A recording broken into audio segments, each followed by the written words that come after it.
Good morning! So, kagigising lang walang ayos. Pero, dumating na yung Ikea. Naset up na nila yung bed ni Maegan and ni Miko. So, lilinisin ko na lang yung room and aayusin. So, meron dito na pull out. Ayan. Tapos, lalagay ko na lang yung mattress sa taas.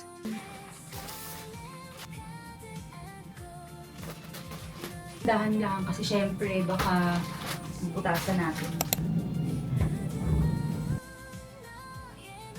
So, nandito na yung ibang gamit from Mandaue foam. Kinuha na ni Habi, pinick up niya. So, nandito yung kitchen, trolley, tapos yung bench na ilalagay namin sa kabila, tapos yung Ottoman. So, unbox na natin yung iba. Super excited ako dito kasi ito yung Ottoman na green. So, pinick up pa to ni Habi sa Mandaue foam. Minintay namin na 3 days. Kasi pwede itong upuan kapag merong bisita, like cousins ni Maegan. Tapos, malaki rin yung storage niya. Tsaka syempre, gusto ko yung color. Sobrang saya lang kasi homey na yung feels ng condominium. By the way, bakit nga ba hindi muna namin binili yung unit na to or yung 2BR? Actually, this is for sale, pero for rent muna yung ginawa namin. Kasi, syempre, big move din yung gagawin namin dun sa talagang unit namin, yung 1 bedroom, which is kasama ko. Syempre, bibilan niya ng aircon, ng ref, ng bed, marami rin magagastos. And kapag nag-purchase kami ng another unit, rent to own ulit, syempre maglalabas ka pa rin doon ng down payment, ganyan. And sabi namin ni Habi, tignan na lang natin after a year. Syempre, pa naging okay yung kasama ko, sa tulong ni God, syempre, di ba may possibility na makapag-purchase uli ng another unit. And itong 2BR na rental na to, maganda rin siya na trial kung okay ba sa amin to, sapat na ba tong unit na to sa amin, so yun. So, balik tayo sa pagbuo. Cute talaga ng color. Oh. Alam niyo naman ako, yung highlight kasi ng condo namin is color green. Parang yung accent niya is color green. Okay, so ito daw ay sa ilalim. So ito yung pinaka-base niya. Tapos pinatong ko na to, tapos may pampatigas siya dito, yung circle. Alisin ko mo pala muna to kasi ito yung sa kanyang katawan. Madadali lang yung mga binubuo. Ako na yung nagbubuo. Pero yung mga mahihirap, kagaya ng organizer, drawer, hindi nyo lang nakikita sa video, pero si Habi yung nagbubuo nun. So, ito na siya. Ayan. Ang laki ng kanyang storage. So, pwede ko lagyan niya ng toys, ng books. So, yung price nito, nakasale kasi sa Mandaue foam. So, 1,800 siya, something like that. Naka 30% off sila. Pero up to 40% off sila. I think hanggang end of August. Ayan na siya. So, malaki yung kanyang space sa loob. Tapos yun yung pinaka-cover. So, gagawin ko siyang parang center table.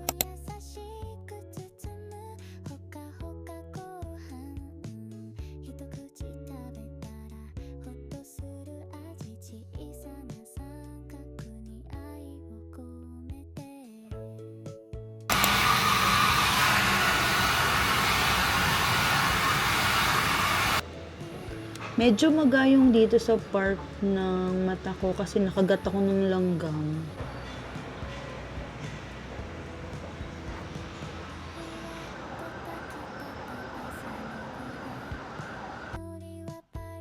Pag nagme-makeup ako, simple lang talaga. Kilay, tapos concealer, foundation, brush. Brush 3 times a day. Pantay ba?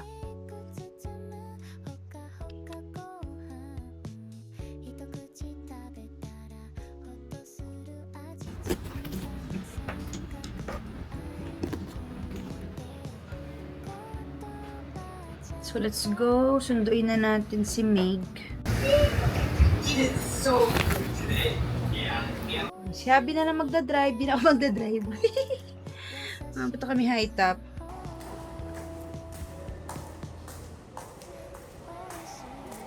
So, tulog na si Maegan and si Miko. So, naisipan ko mag-print nung move-in namin. So, hindi ko pa kasi siya nalalagay sa journal. So, piprint ako ng photos yung sa move-in namin, kung ano na itsura, tapos yung picture ng kids. Ayan. So, ito yung ginagamit ko, Mommies, yung Xiaomi photo printer. One of the best purchases ever to para sa akin.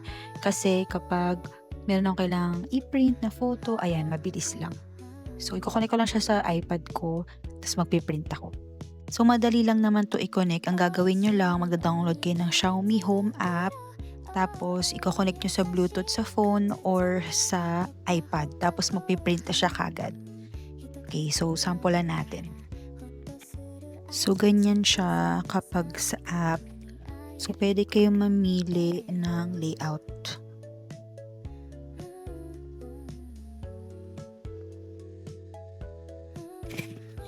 Tignan nyo kung gaano siya kabilis mag-print. Ayan, tignan nyo. Minutes lang, lalabas na yung picture. See? Ayan na kagad yung picture. Oh. Yay! So, next picture.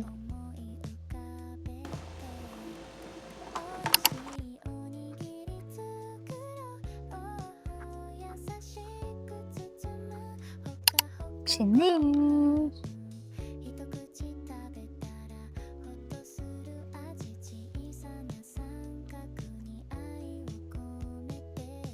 Chining! So, lalagay ko na lang dyan yung mga nangyari, mga ganap. So, gusto ni Miko ng juice, gagawa natin siya ng orange juice. So, magsisqueeze lang tayo.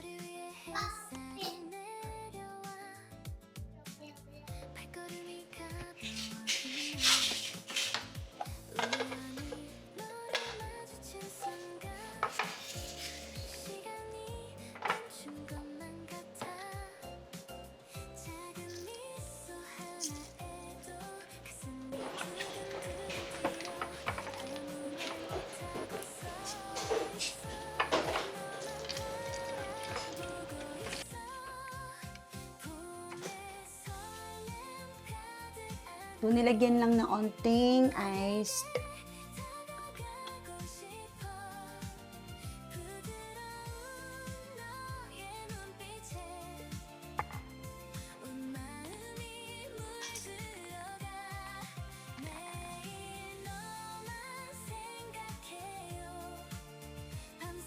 Nico, juice! Here. What will you say? Okay, thank you, Mommy. Mommy, no Sit down. Pepe. Sit down. A Pepe.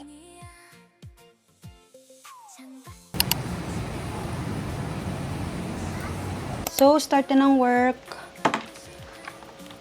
Medyo maulan pa din. And then, nagkaroon ng early dismissal kasi suspended na yung afternoon class. So, susunduin ni Habi si Maegan. Kanina lakas na ulan eh. Ngayon medyo tumila na siya onte. Pag nag-work ako, kailangan nandito yung iPad ko kasi nakikinig ako sa music or nanonood ako ng ibang vlogs.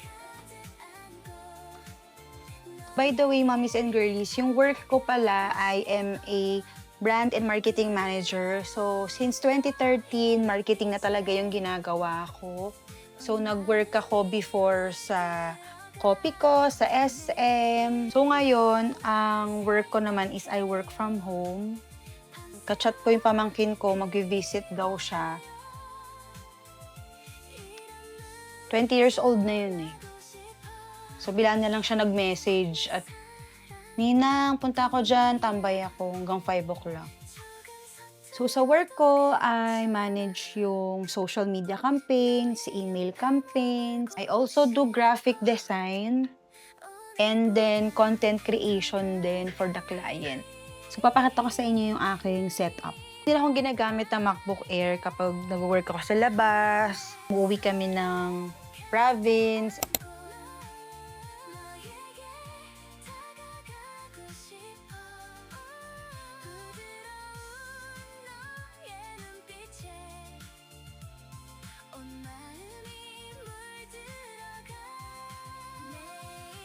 So, So, just woke up. Magta-tidy up lang tayo ng bedroom. Tsaka kakabit natin tong wall sticker. So, this is from Room for Tots. So, nakuha ko to sa IG.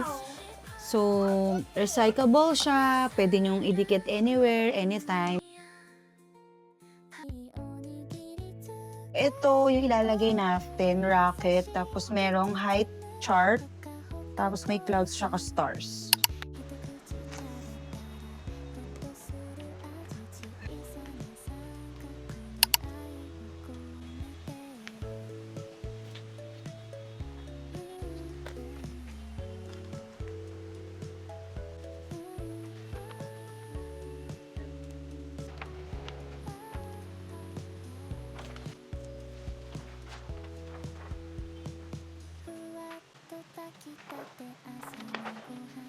Madali lang naman siya matanggal kasi nga nare-recycle siya. Pwede nyo ikabit anywhere as long as flat yung surface. Ayan. So, itataas lang natin para accurate yung height. Miko's favorite, orange juice. Gusto niya yung freshly squeezed. Yummy!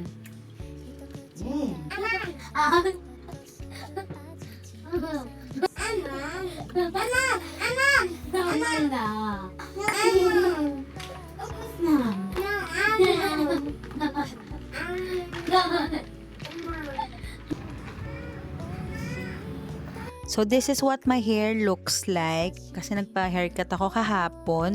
So, naglakad lang kami ni Maegan going to the grocery para bumili ng coffee, tapos milk. Ito pala yung favorite ko na donut, yung Boston cream. Kayo din ba? So, hello Dunkin. So, yan yung dinagdag ko. Natuwa lang ako na nakita ko siya sa orange app. So, sabi ko, okay, mukhang bagay ito. Okay, so room update ng kids, may papakita ko sa inyo yung video ko kahapon na nalagay ko na yung wall stickers. By the way, meron palang ganyan kasi may parang contest sila Maegan sa school na kailangan i-decorate yung Filipiniana. So, ito yung last year pa ni Maegan. So, i-decorate namin. Ayan! So, ito, actual talaga na height nila Maegan. So, ginamit ko yung stars. Yung sa baba, yung kay Miko. Tapos, yung sa taas, yung 120 kay Maegan. So, yan yung height niya. Para nakikita ko rin kung lumalaki sila. So, ayan. Ni-spread ko lang yung stars.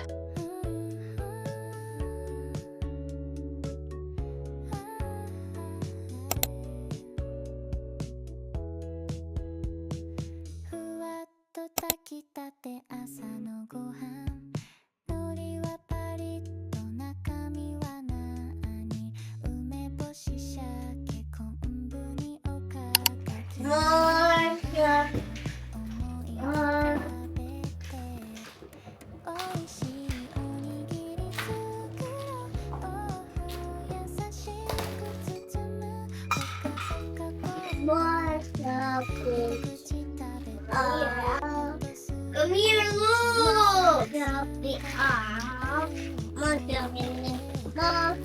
One down.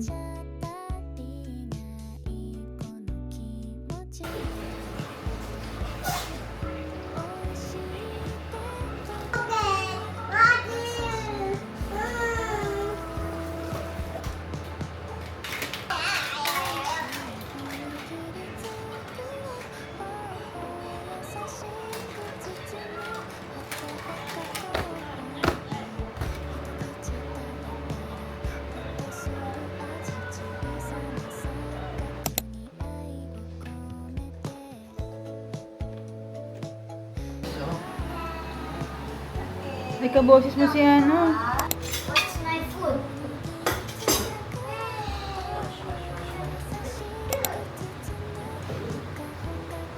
Samgyup! Samgyup at home.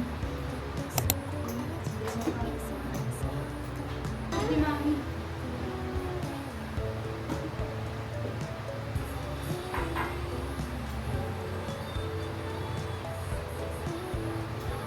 Finally, it's weekend na, tapos na sa work. Our night view. time to sleep na and uuwi kami ngayong weekend sa hometown namin. Birthday ng aking tita. So, thank you mommies and girlies for watching yung second vlog, and thank you din doon sa comeback vlog which got around mga 1,000 plus views and 550 na tayo. So, yun lang. Bye! See you ulit next week!